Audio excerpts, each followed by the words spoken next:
one thing that this reminds me of, this sort of chart, is, back when the Bank of Japan was doing the same thing. They were trying to artificially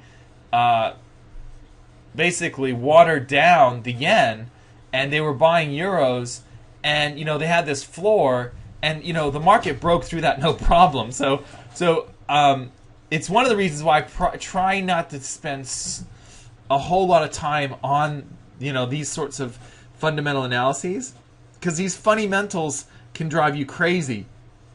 I do know a little bit about Australia just because I live here, and so I hear a lot about the RBA, which is the Reserve Bank of Australia, of course, and things like that, but I really try and stay away from this stuff.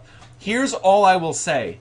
I would side with the charts every single time. 10 out of 10 times I'll go with what the chart shows rather than what the Swiss National Bank, which is saying we're not going to let it go past 1.20, because if history is a guide, the bank and central banks can't keep it where they want it forever, and the Bank of Japan is a great test case in that. You can see some of the most violent breaks on the yen, or euro yen, dollar yen, all those yen pairs.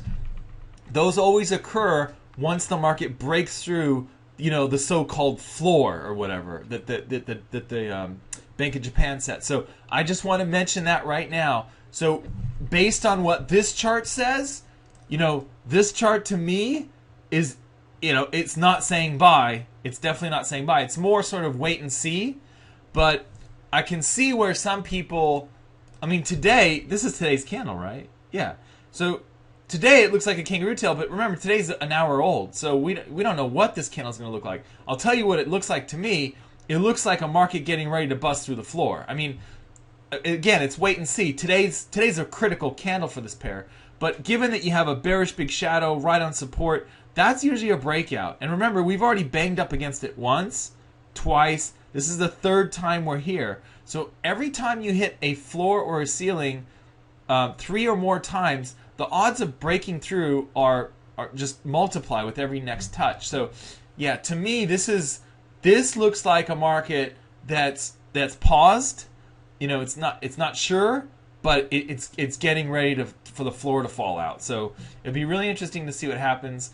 I would definitely trade the chart. You know how I am, guys. I just trade the charts, and I would trade the chart, not the news. So just that's how I would.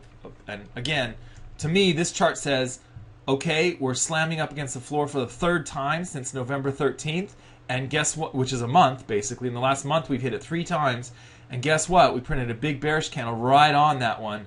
So to me, this is a market that's in a holding pattern, but odds are it's a downside breakout. So that's how I see that one.